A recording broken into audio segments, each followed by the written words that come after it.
트럼프 2기 행정부가 인도주의적 이유 등으로 폐지된 불법 이민자 가족 구금을 부활시킬 예정입니다. 또 미국에서 태어나 시민권을 획득한 자녀가 있는 불법 이민자도 추방한다는 계획입니다. 크리스마스였던 어제 저녁 애리조나주 피닉스의 공항에서 총격 사건이 발생해 4명이 부상을 입었습니다. 달러 환율이 오늘 또 올라 외환 위기 이후 처음 주간 거래 종가가 1달러당 1,460원을 넘어섰습니다. 플러튼시 의회가 지난 11월 선거에서 재선에 성공한 프레드 정 시 의원을 시장으로 재임명했습니다. 우크라이나 군 당국이 쿠르스크 전선에서 사망한 북한군의 유류품에서 북한군 9명의 명단을 확보했습니다.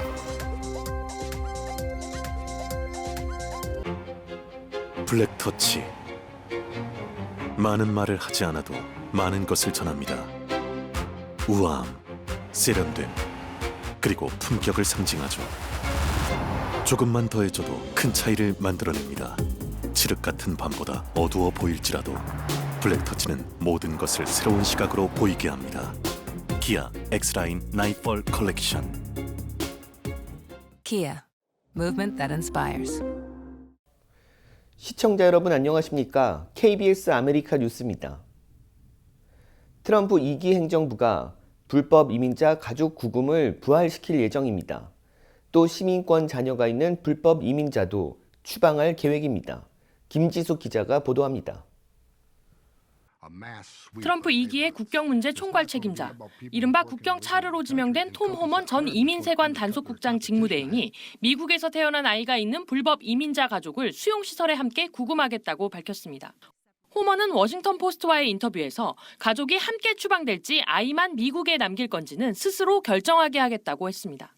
그러면서 불법 이민자는 미국에 불법으로 체류한다는 것을 알고도 아이를 갖기로 결정했다며 스스로 가족을 그런 상황에 처하게 만든 거라고 지적했습니다. 앞서 트럼프 당선인도 인터뷰에서 불법 이민자의 가족을 흩어버리고 싶지 않다면서 가족을 흩어버리지 않는 유일한 방법은 그들을 모두 함께 돌려보내는 거라고 말했습니다. 바이든 행정부가 지난 2021년 인권보호 차원에서 폐지한 가족 구금 제도를 부활하겠다는 겁니다.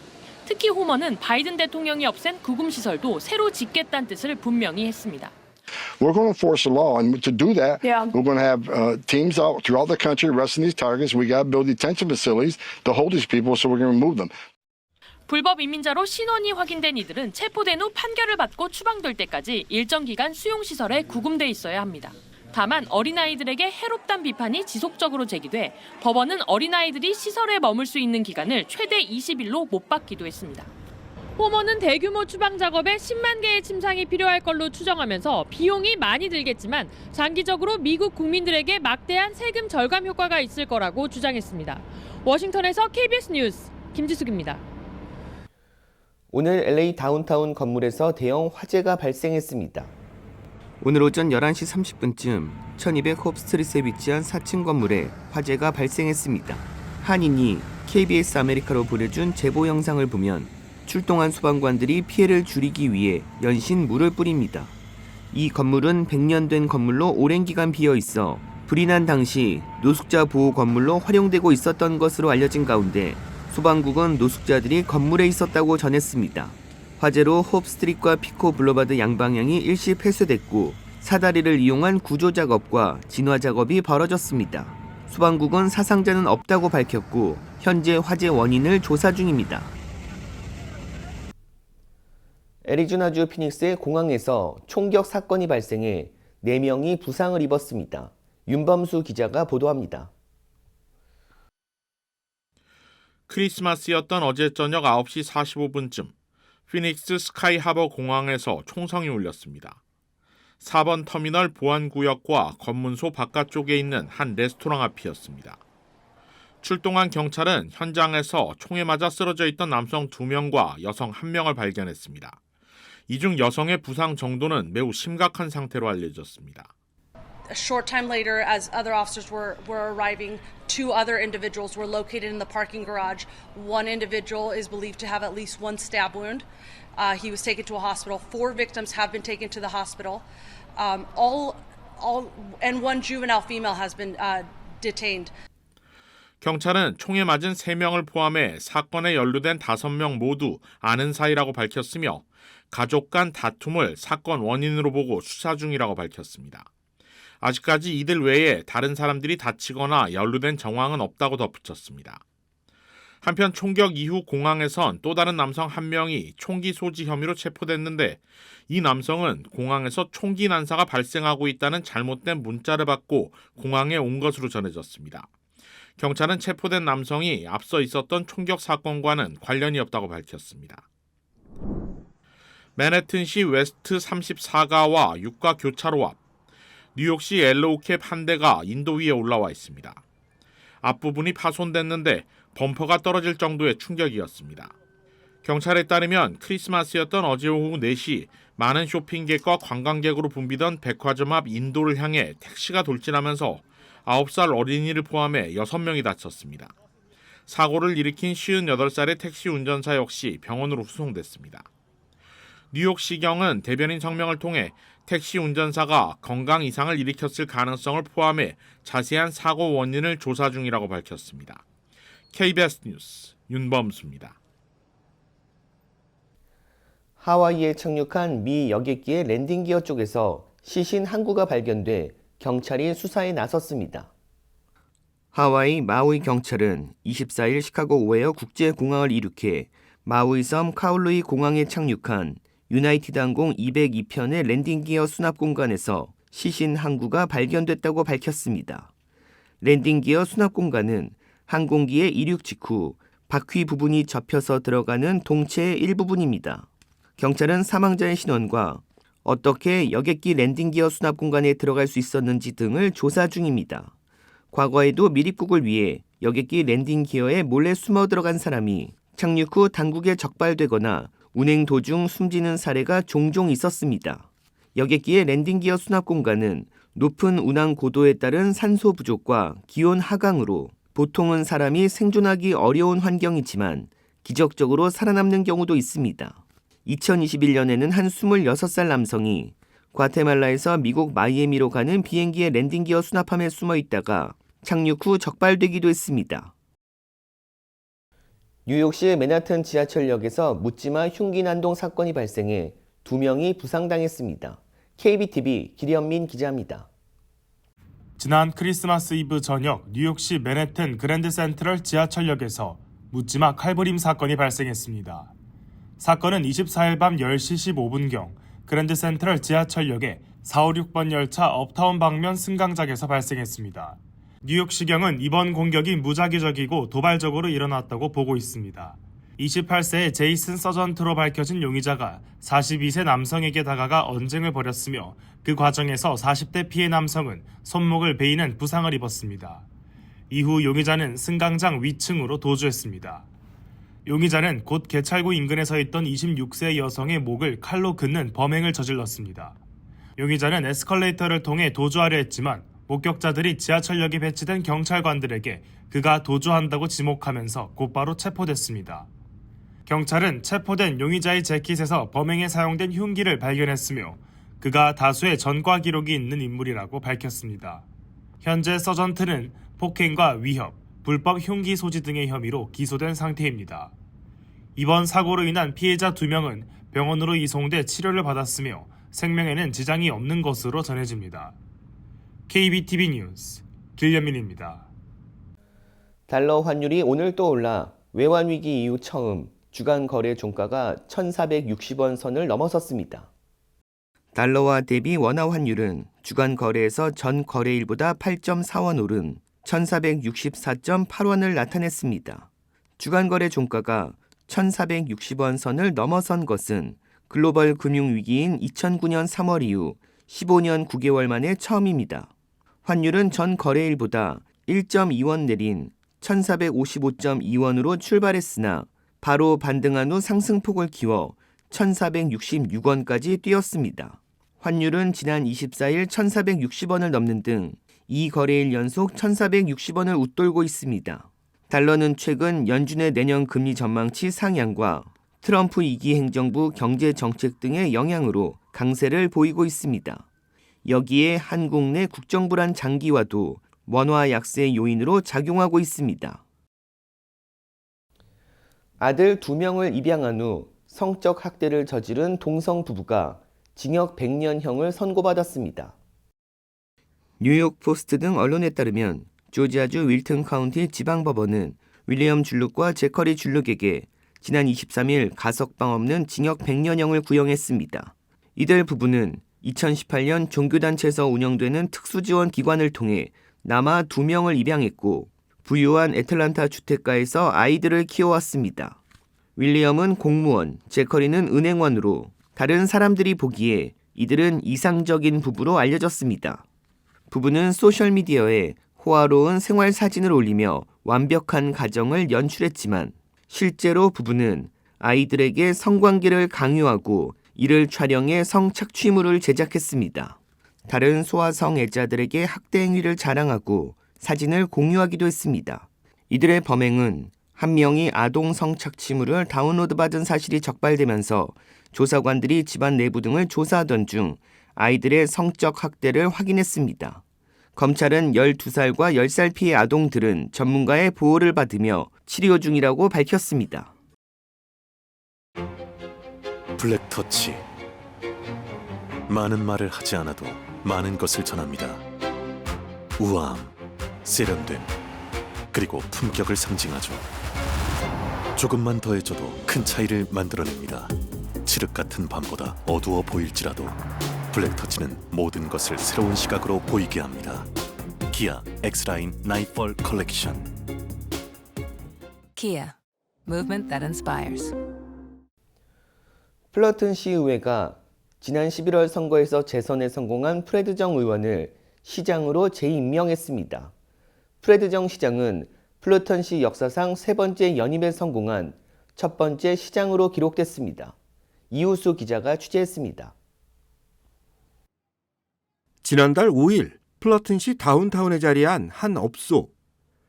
프레드 정 후보 지지자들은 초조한 마음으로 개표 결과를 지켜보고 있었습니다.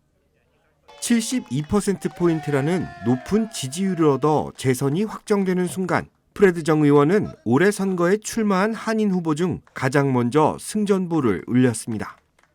올해 재선에 성공한 프레드 정 플러튼 시의원이 지난 17일 열린 시의회에서 과반수 이상의 득표를 얻어 내년도 시장직에 임명됐습니다. 지난 2022년과 2023년에 이어 3번째 임기입니다.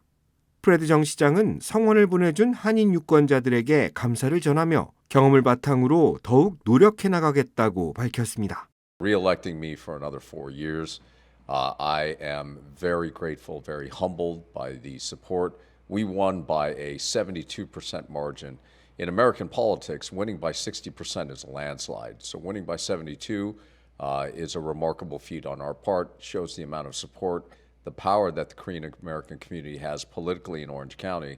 프레드 정 시장은 성남관 유치 등 한미 간 가교 역할에 충실했다는 평을 받고 있는데 시장직에 재임명되면서 그동안의 성과를 이어나갈 수 있는 발판이 마련됐습니다. There are projects that still exist. There are businesses that we still have to finish connections with, and that we have projects that make sense not only to our Korean American community, but to the city of Fullerton as whole. We want to continue to be the gateway for Korean products here in the U.S. marketplace. We want to continue to be a source of great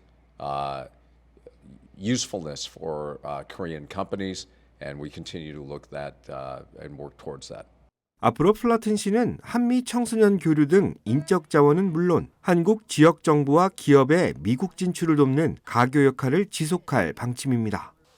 한인 인구의 유입도 지속되고 있는데 전체 인구 16만 명 중 한인이 4만여 명으로 한국공원 조성 등 시정부 차원에서 추진되던 사업은 물론 한국 문화를 널리 알리는 행사를 이어가면서 한인 커뮤니티를 대표하는 지역으로 더욱 확고히 한다는 방침입니다. KBS 뉴스 이우수입니다. 지난주 러시아 전선에서 사망한 북한군 관련 정보를 우크라이나 군 당국이 확보했는데 가장 어린 군인은 18살이었습니다. 보도에 김경진 기자입니다. 러시아 쿠르스크 지역에 파병된 북한군이 작성한 걸로 추정되는 자필 명단입니다. 2소대 2조 상세 명단이란 제목으로 우크라이나 총참모부가 지난주 쿠르스크 지역에서 사망한 북한군의 유류품에서 확보한 것을 KBS가 입수했습니다. 우리로 치면 분대 정도 단위의 대원 9명의 이름과 생년월일, 무기 번호, 혈액형 등 각종 정보가 빼곡히 적혀 있습니다. 가장 어린 군인은 2006년생 18살, 가장 나이가 많은 군인도 2000년생 24살입니다. 군 경력이 가장 긴 대원이 2017년 입대해 만 7년 차, 가장 신참은 입대한 지 2년이 채 되지 않았습니다. 주소도 적혀 있는데 함경북도와 함경남도 출신은 없습니다. 북한이 전통적으로 함경도 제의주의를 표방하면서 중앙정치부대나 주요 조직의 함경도 사람들을 정치적으로 제외시키는 나름대로 관성이 이번 파병군에도 반영된 것으로 보입니다. 부모의 이름과 전화번호, 직업도 쓰여 있는데 사망했거나 노동자인 경우가 많았습니다. 이 명단을 보면 북한군이 분대 또는 소대 단위로 러시아 편성부대에 들어가 작전 통제를 받고 제한적인 작전을 수행하고 있음이 확인됩니다. 북한군이 독립작전을 수행할 능력이 없고 그리고 러시아와 북한의 연합작전 태세 확립이 여전히 난항을 겪고 있음을 의미합니다. 이번에 입수한 명단은 앞서 우크라이나군이 러시아 파병 북한군 시신에서 발견했다며 공개한 메모와 격자무늬 종이 등이 유사합니다. 우크라이나 총참모부는 이 같은 메모를 통해 북한군 운영 방식 등을 조사하고 있는 걸로 전해졌습니다. KBS 뉴스 김경진입니다. 38명의 목숨을 앗아간 아제르바이잔 여객기 추락 사고 원인을 놓고 러시아의 오인 공격 가능성에 무게가 실리고 있습니다. 안다영 기자가 보도합니다. 아제르바이잔 여객기 추락 사고 원인이 당초 제기된 세대와의 충돌이 아니라 러시아의 오인 격추 때문이란 주장이 잇따라 나오고 있습니다. 외신들은 아제르바이잔 정부 소식통들을 인용해 사고 여객기가 러시아의 방공 시스템에 격추된 거라고 보도했습니다. 유로뉴스는 이 여객기 목적지였던 러시아 그로즈니 상공에서 발사된 미사일이 여객기 근처에서 폭발하며 파편이 여객기를 강타했다고 전했습니다. 또 여객기 기장이 러시아 공항에 비상 착륙을 요청했지만 거부당했고 대신 카자흐스탄 서부 악타우로 이동할 것을 지시받았다고 보도했습니다. 실제 사고 여객기는 항로를 이탈해 카스피해를 가로질러 목적지와 반대 방향인 카자흐스탄 악타우에서 비상 착륙을 시도했습니다. 로이터 통신은 미국 정부 당국자를 인용해 초기 조사를 보면 러시아의 방공망이 여객기를 공격했다는 징후들이 있다고 보도했습니다. 항공 전문가들도 사고 여객기 꼬리 부분에 여러 개의 구멍이 난 점을 볼 때 미사일이나 방공 시스템 작동의 결과로 보인다고 분석했습니다. Ces traces qui sont notamment sur la queue de l'appareil, qui sont vraiment représentatives de ce qu'on appelle les shrapnels. On voit que ces impacts sont sur le dessus de la queue, c'est-à-dire que le missile a explosé au-dessus, ça peut... 카자흐스탄과 아제르바이잔 정부 당국자들은 신중한 입장입니다. Araştırmaktır. Bunun sebeplerini ve bütün teferruatlarını araştırıp hem mənə hem de Azərbaycan ictimaiyyətinə 이번 사고로 탑승자 67명 가운데 38명이 숨졌고 29명은 기적적으로 생존했습니다. 비극적 사고였지만 탑승객 절반 가까이가 생존할 수 있었던 건 여객기가 넓은 해변에 미끄러지듯 떨어졌기 때문으로 분석됩니다. 파리에서 KBS 뉴스 안다영입니다. 조 바이든 대통령이 임기를 얼마 남기지 않은 상황에 법안 50개를 서명했습니다. 백악관에 따르면 바이든 대통령이 서명한 법안 중 아동학대 방지 법안이 포함됐습니다. 해당 법안은 중독치료와 재활치료 등에 입소한 미성년자의 건강, 안전, 보호, 치료 등을 연방정부가 감독하도록 하는 내용입니다. 이 법안은 헐리우드 스타 페리스 힐튼이 지지해왔습니다. 바이든 대통령은 공직 부패 혐의로 유죄 판결을 받은 연방의원의 퇴직금 수령을 금지하는 법안에도 서명했습니다. 또 캠퍼스 괴롭힘 방지법도 서명했는데 이 법안은 괴롭힘 사건을 연례 보고서에 공개하고 괴롭힘의 위험성을 교육하도록 규정하고 있습니다. 이 밖에 흰머리 수리를 미 국조로 지정하는 법안에도 서명했습니다. 흰머리 수리는 오랫동안 미국의 상징으로 여겨져 왔지만 법을 통해 국조로 공식화한 것은 이번이 처음입니다. 가족 이민과 취업 이민 영주권 취득자가 지난 회계년도에서 단 8%에 그친 것으로 조사됐습니다.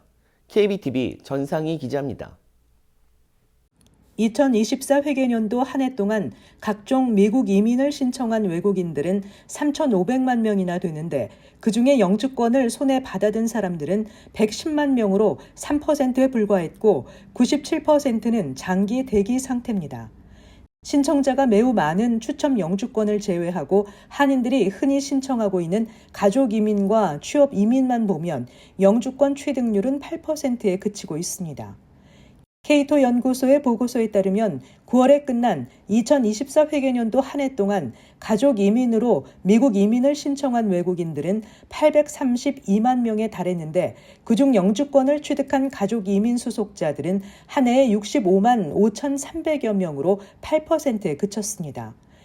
연간 쿼타에 적용되지 않은 미국 시민권자들의 배우자, 미성년 자녀, 부모들은 119만 명이 신청해 42만 9천 명이 영주권을 취득해 36%나 되는 높은 취득률을 기록했습니다.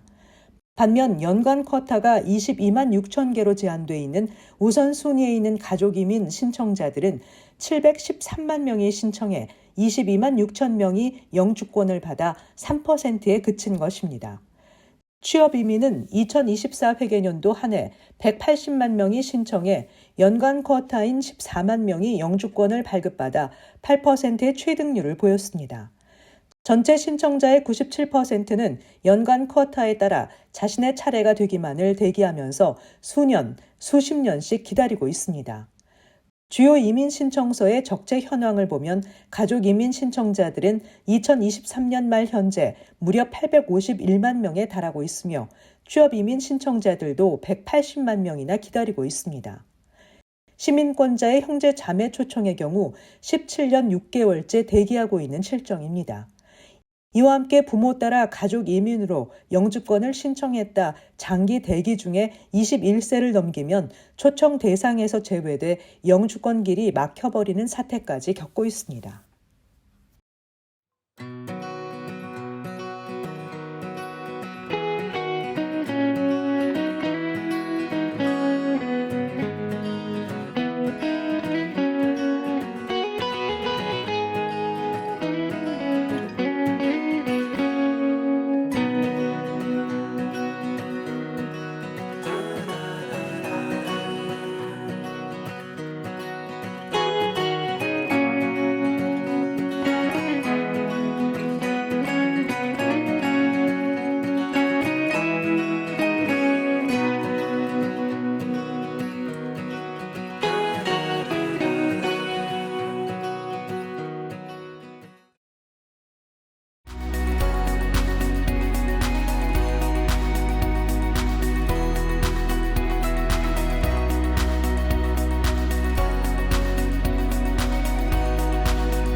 KBS 아메리카 뉴스 마칩니다. 시청해 주셔서 고맙습니다.